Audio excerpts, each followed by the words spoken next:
chop it up and let's get this green up, man. Right on, right on. Right on. Man, I'm sitting down with DEEZY MIACI. I pronounce it right? For sure. For sure. You know what I'm saying? You're one of the only people that pronounce it correctly, but yeah. It's Miacci. Miacci. At first, I ain't gonna lie, at first I used to say Miacci. Right. You know what I'm saying? But I had did an interview with, I had been peeping your videos for a couple years before I even knew how to say it right.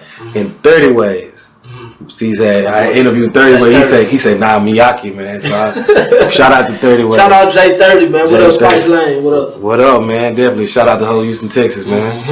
All right, so before we just go all the way into it, man, I'm going to give my viewers, my Green family, to understand it. This is DEEZY MIACI, videographer.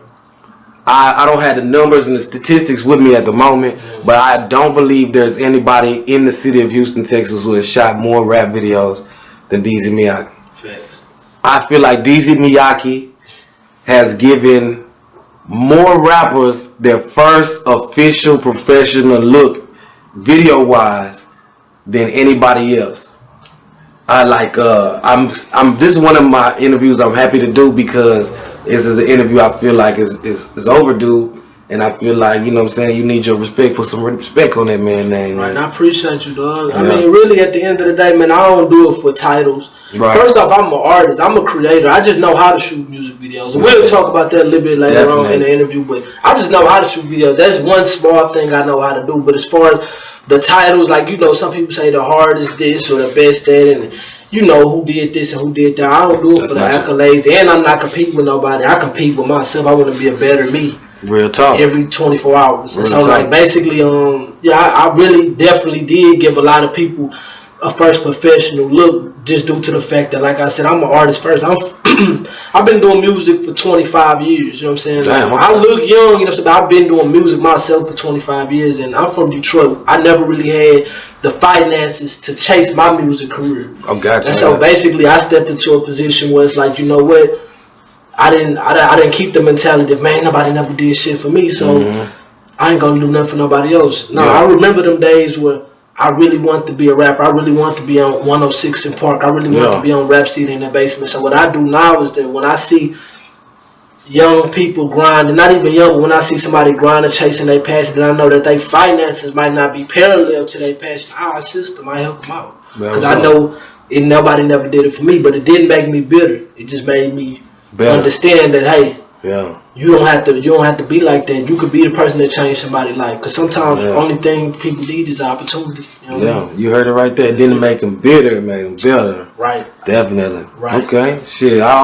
Anybody who watches Green Room interviews know that I want to get the story from the beginning to the end. Right. Or to the beginning to where it's most important. For sure. You said you come from Detroit. That's something I know about you just from being a fan of your work and stuff like that. At what age when did you move to Houston? I was a teenager. It was like around 2002. My mom moved out here, actually. I was a teenager. I mean, I wasn't grown or nothing like that. My family still stayed in Detroit, and I'd be back and forth. But initially, my mother got a job working in a chemical plant. You know what I'm saying? She married to somebody, and he was working in a chemical plant. And one thing about those chemical plants, you go out of town a lot. You might be out of town for 6 to 8 months sometimes. Right. And so their job ended up coming to Texas for like almost a year. And when she was down here, she said like during her off time, she'll go, you know, just look around, and she seen a different way. You know what I'm saying? The cost of living was way, way better. Yeah. It was less violence. It was just a new life. So she decided that she wanted to move out here. So when she came back to Detroit, I was still staying with my pops. She was like, hey, do y'all want to come? My mama got 6 kids. So she was like, hey, who want to stay and who want to go? Yeah. But if you want to come down here, you know what I'm saying, it's a better life. She said there's pictures of a big house. You know, if anybody from Detroit that know how Detroit looks. So it's like, it just looked like, you know, some TV type shit. Real talk. And so you know, I was one of the ones that said like, yeah, I want to go. I want to see something new. I was tired of seeing the same shit. And I regretted it at first, you know what I'm saying? I ain't gonna lie, I regretted it at first because Detroit is no city like Detroit. You know what I'm saying? That's not to say it's better than other cities, but it's no city like Detroit. And so when I moved out here at first, I just wasn't used to it. Number one, the weather, it was too hot. Yeah. Too hot. Too hot. It was too hot there. You know, but initially, I came down here as a teen. My mother had got a job out here. You know what I'm saying? And so that's why we initially came, just for a better life. And you used to go back and forth a little bit? I still go back and forth right now. You know, so my family still live in Detroit. My dad is still staying in Detroit. Everybody still live in Detroit. Yeah, man, as you keep saying Detroit, man, I'm fucking mad at myself because I kept telling myself that when I start your interview, I'm gonna start by saying, "What up, though?" You know what I'm saying? I learned that from my partner Dre, who's from Detroit. So I always wanted to say that shit. Right, see, y'all heard it from him, man. Because nowadays, a lot of people don't know where stuff come from. But people will hear a rapper say something, and all of a sudden, they made it up. Yeah. So if you hear anybody say "What up, though?" Just know that's some real Detroit shit. Real Detroit That's just real Detroit shit. Just like every other city got their own terminology and slang, but if properly introduce yourself in these, what up though? You know what I mean? That's just how it's been. Okay, so you said the weather was like the main. That was the main issue at first. Yeah. So after the weather, what was the biggest issue as far as transition? The way people carry themselves. Yeah. Like in Detroit. And one thing I'm going to say before we get further into this interview, you know what I'm saying? Because a lot of times I feel like people be trying to glorify bullshit. You know what I'm saying? They're trying to make it seem like, oh, you got to be tough and the super killer thug. And I'm not glorifying nothing. Yeah. But I feel like Detroit as a whole is a city of survival. Right. The city literally went bankrupt. Literally. Yeah. You know what I'm saying? And so it's areas that really look like Vietnam. So the city has been based on survival. And one thing about survival, you have to know how to carry yourself and conduct yourself with respect. So even though it's a lot of violence going on, people not walking around like they're the toughest guys in America, because you can lose your life like this. You know what I'm saying? And then it's not even a lot of law enforcement. Really? Like where I'm from the east side. Okay. Literally, you won't see no police.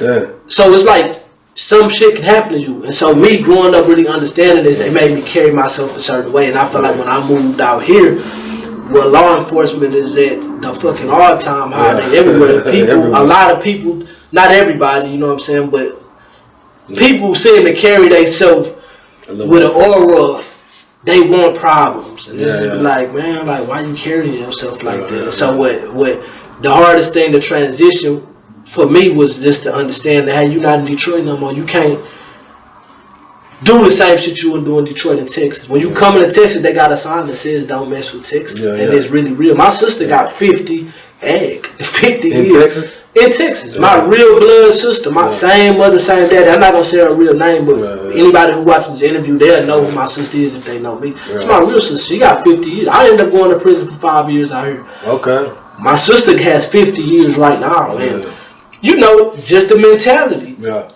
I'm asking the question you said it was the hardest transition. The hardest transition is the mind framing, knowing how to carry yourself. Because you can't do the same things that you can do in Detroit or New Orleans in Texas. You can't do it. You can do it, but the consequence is a big difference. Would you say Detroit and New Orleans is a little similar? Yeah, I mean, I mess with a lot of people from New Orleans. I mean, at the end of the day, I feel like any place that's based on survival, so it's not just Detroit, it's not just New Orleans, man. You got Baltimore, you got a lot of cities, man. I haven't been everywhere, but you know, you pretty much know, like, it's certain places, you know what I'm saying, where it's like, hey, it's either get 8, you know what I'm saying? You got to be good on offense and defense. Right. Like I tell everybody, you know what I'm saying, I'm offense and defense, meaning that I'm not sitting around waiting for something to happen. That's defense. I'm not sitting around waiting for something to happen. If I know something can happen, I'm probably going to make it happen. You know what I'm saying? You know, that's just how you come up in certain environments. That's the mentality you got to have. You know what I'm saying? And like that shit transitioned into this business shit too. Like this video game too. It's not just about violence and hurting people. That's why I said it. I'm going to say it again. I'm not trying to glorify no bullshit. Oh, you gotta be tough, you gotta be about this and be about that, because at the end of the day, it's a bigger picture in life, you know what I'm saying? You feel like, especially as a video shooter, do you feel like that shit is like too over glorified? Sometimes you get in a situation doing videos. Honestly, let me tell you, the little backstory on that, man. I'm not a videographer. That's just something I know how to do. It just so happened. And I mean no disrespect. No, it's all cool. But I'm saying, I'm glad you said that, because like, I have to tell people at video shoots sometimes, like I got a life before this. Like, it's people that really know me before Filmed by Miyaki. Miyaki wasn't even always my name. DEEZY is my name, like in the streets. Miyaki came after I did 5 years in prison. That's a name I actually made up in prison reading Jay-Z book, Decoded. He got a whole chapter in there about basically how music just influenced the world. And I was like, man, that's true, man. Music is a culture itself. Music is a culture itself. I made an acronym out of music is a culture itself. And that's where Miyaki come from. But so I'm saying that to say this.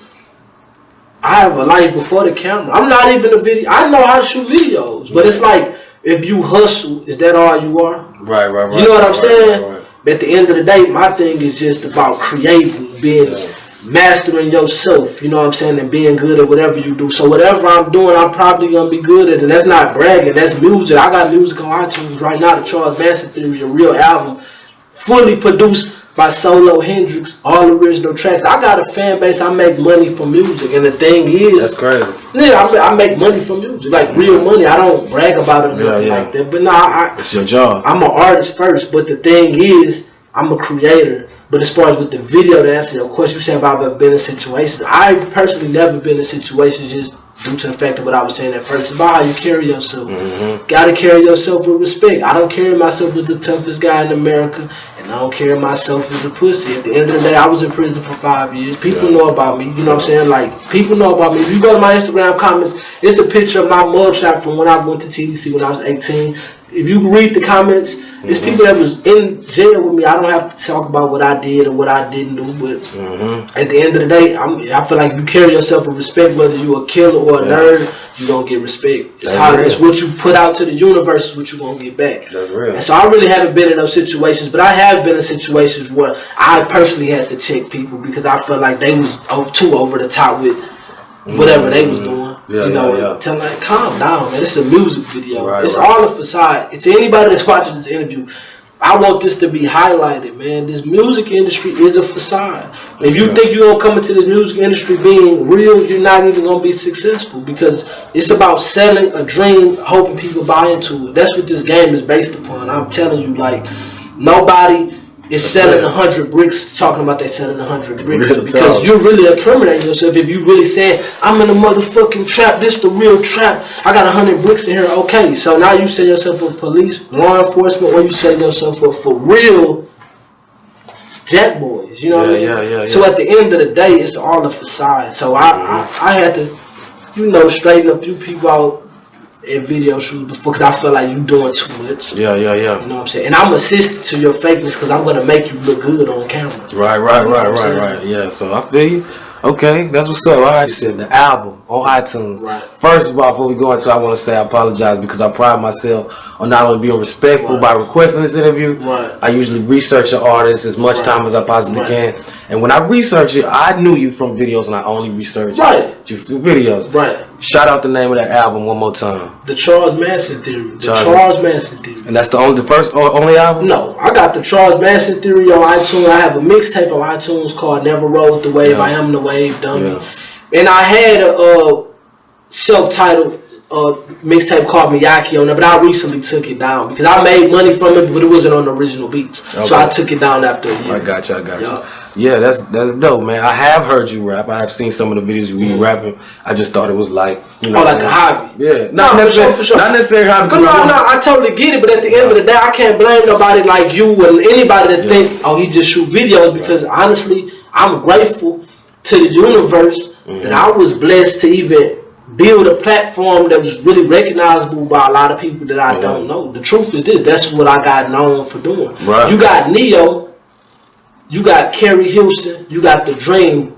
These people was writing music for years before anybody ever knew that they was writing music. And before anybody knew they was artists. So at the end of the day, I'm about success. I'm trying to be successful in the music industry. Respect. So at the end of the day, whether I'm shooting videos, I'm managing an artist, I'm doing the music, I'm writing for somebody, I'm going to be successful in the music industry. That's real. This camera is just one way to do it. For sure. I want to say that.